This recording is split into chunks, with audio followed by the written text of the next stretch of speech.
Every spring, Belgian farmers find them, rusted, corroded, still lethal after a century underground. The iron harvest, they call it. Tons of unexploded artillery shells surfacing in fields where crops now grow.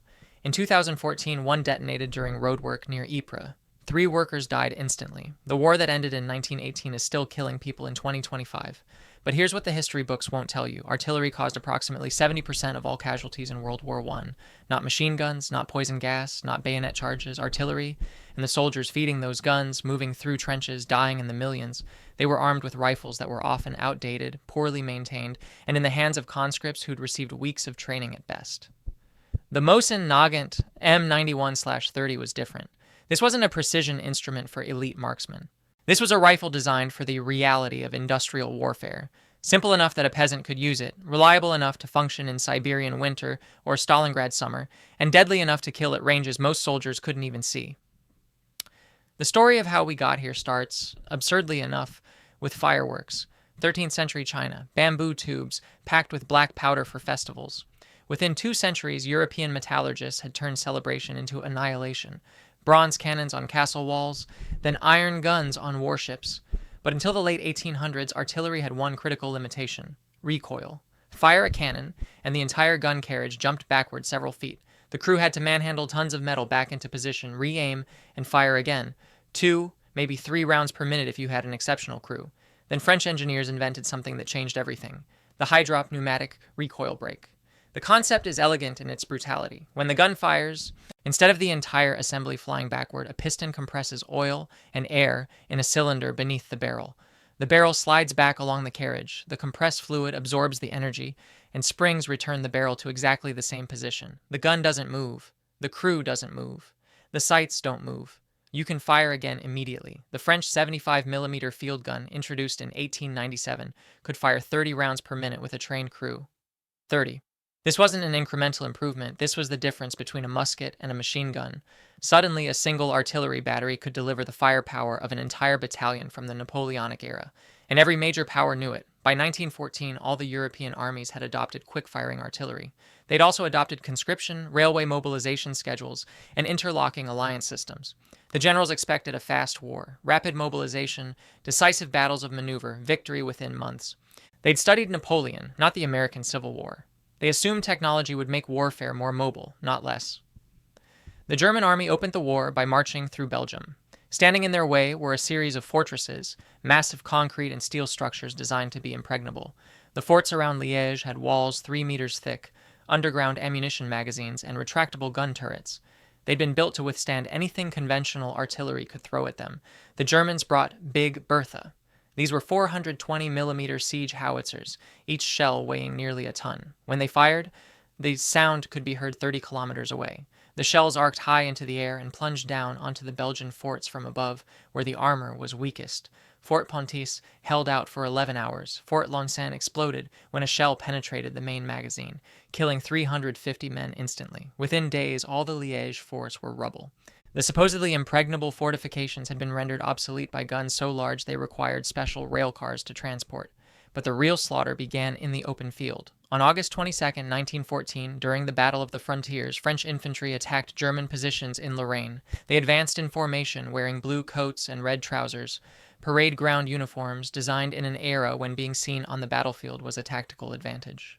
German artillery observers saw them from kilometers away. The French infantry never reached the German lines. In a single day, the French army suffered 27,000 dead. Not wounded, dead.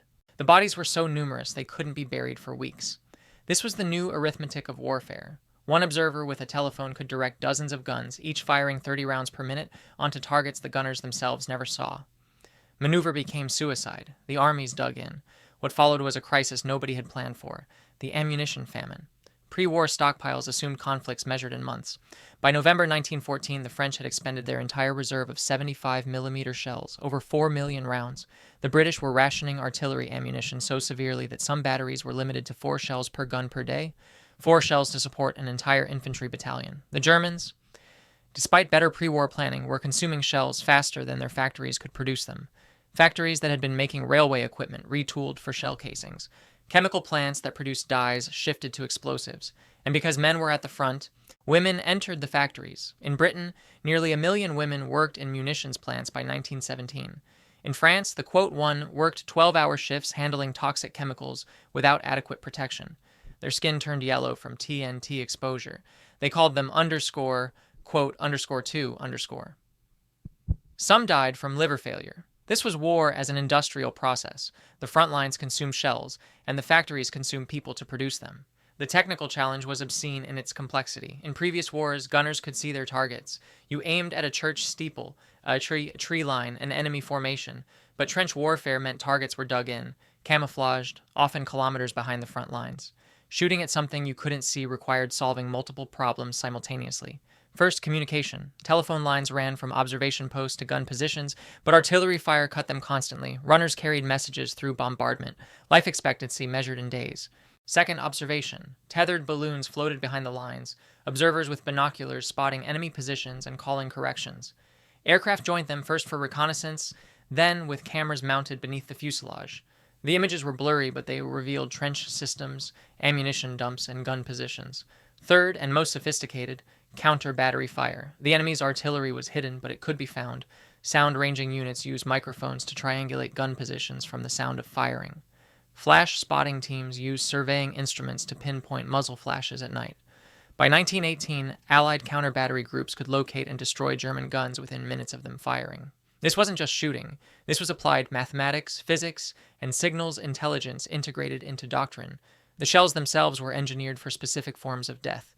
High explosive rounds carried TNT, or amytal, designed to destroy fortifications and create craters. When they detonated, the blast wave could rupture lungs and eardrums 50 meters away, even if you were in a trench. Shrapnel shells were more insidious. They contained hundreds of lead balls and a bursting charge timed to explode above enemy trenches. The effect was a horizontal shotgun blast, metal traveling at supersonic speeds, turning men into meat. Then came chemical shells, chlorine, phosgene, mustard gas. Gas didn't just kill, it lingered. Mustard gas could contaminate ground for weeks, blistering any exposed skin, blinding men, dissolving lung tissue. The death was slow, agonizing, and inevitable. Gas masks became standard issue, but they only worked if you got them on in time. Illuminating shells turned night into day. Magnesium flares suspended from parachutes. Smoke shells created screens for advancing infantry. And through all of this, a persistent problem: duds. Poorly manufactured shells, defective fuses, shells that buried themselves too deep to detonate. Estimates suggest 15 to 30% of all shells fired in World War I failed to explode. They're still there, a century later, waiting. Tactics evolved through failure. The Battle of the Somme, July 1916. British commanders ordered a week-long artillery bombardment. Over 1.7 million shells fired at German positions. The theory was simple. The bombardment would destroy the wire, collapse the trenches, and bury the defenders. Then the infantry would walk across no man's land and occupy the ruins. The reality: German trenches were deeper than British intelligence realized. The bombardment warned them an attack was coming. They moved troops up from reserve positions and waited in concrete bunkers. When the bombardment lifted, they emerged and set up machine guns. On the first day, the British Army suffered 57,000 casualties, including 19,000 dead, the worst single day in British military history. At Passchendaele in 1917, prolonged bombardment pulverized the drainage system of low-lying Belgian farmland. When the autumn rains came, the battlefield became a swamp. Men drowned in shell craters. Tanks sank. Artillery pieces disappeared into the mud. The Germans innovated first. Feuerwalds, the fire roller. Instead of prolonged bombardments, short hurricane barrages with every available gun firing simultaneously. No registration shots, no warning. Gas shells to force defenders into masks. High explosive to destroy positions. Then infantry assault while the enemy was still disoriented. The British and French developed the creeping barrage, artillery fire that advanced across no man's land on a timetable, with infantry following 50 meters behind. If you followed too closely, your own artillery killed you. If you fell behind, you emerged into unbroken German defenses. The timing had to be perfect, and it never was.